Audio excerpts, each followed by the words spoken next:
You know that feeling when someone smiles at you while they're deciding the price of your soul?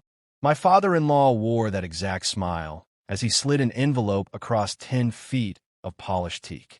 Inside was a check for $750,000, and with it, the breathtaking arrogance of a man who thought money could erase a marriage.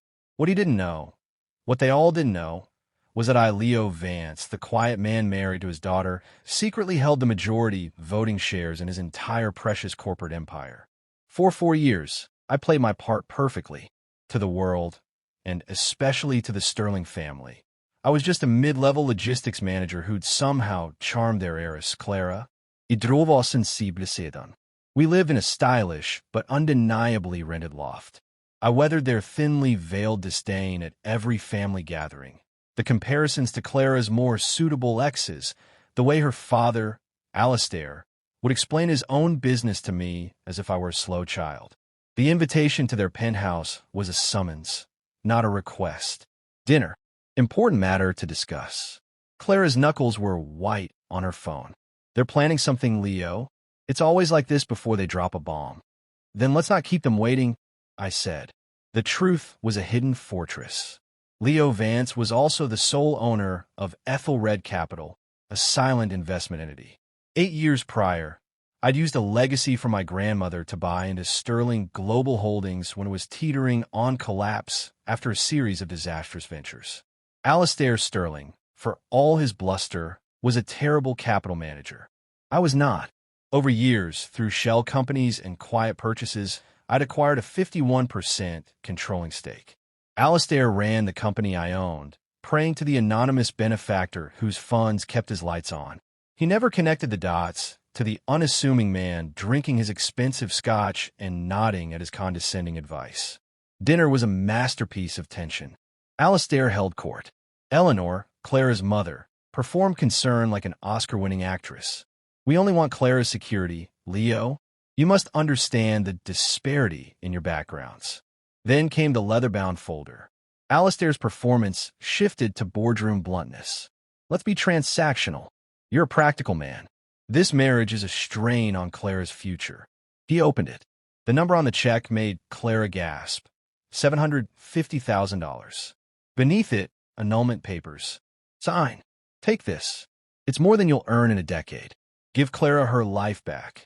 The air turned to ice. Clara was on her feet, trembling with rage. How dare you? Sit down, Clara, Alistair commanded, his eyes locked on mine. Leo understands value. This is a generous offer for everyone's freedom. I stare at the check, a slow smile touching my lips. I picked it up, appreciating the weight of the paper. $750,000. For my wife. For everyone's best future, Eleanor corrected softly. Of course. I set the check down and pulled out my phone. Before I give you my answer, I need one quick clarity check. You'll excuse me. Leo, what are you doing? Clara asked, her voice a mix of heartbreak and confusion, establishing the true value of things. I dial my lawyer, putting on speaker. Mr. Vance, the voice answered promptly. Gregory, a quick question. Could you confirm the current controlling interest in Sterling Global Holdings for me? Certainly. Ethelred Capital holds 51% of all voting shares. The next largest holder is Alistair Sterling at 22%. Alistair's fork clattered against his plate. And who? I asked, my gaze never leaving my father-in-law's paling face. Owns Ethelred Capital. You do, sir. The position is valued at approximately $12 billion. The silence was total, profound, and utterly different from before. Clara's hand flew to her mouth. Eleanor looked faint. You, Alistair choked out. Ethelred is you? Every bailout, every capital infusion for the last 8 years, I said, standing.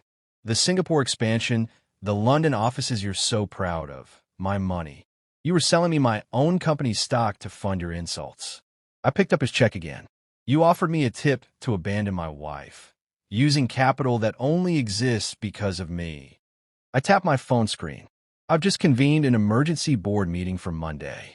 The sole agenda item is a vote of no confidence in the current CEO. My 51% says you're finished. Alistair erupted. You can't. I built this. You were building its coffin. My voice cut through his. I bought the rubble and rebuilt it while you're looking the other way, too busy judging the man saving you. I turned to Clara, her eyes wide with a storm of betrayal and dawning understanding. I'm sorry for the secrecy.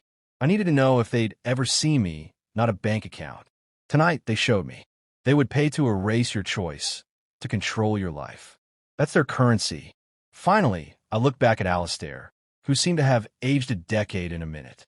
I tore the $750,000 check in half, then quarters, letting the pieces flutter onto his untouched dessert. My answer is no, but thank you for the clarity. I'll see you at the board meeting. Alistair.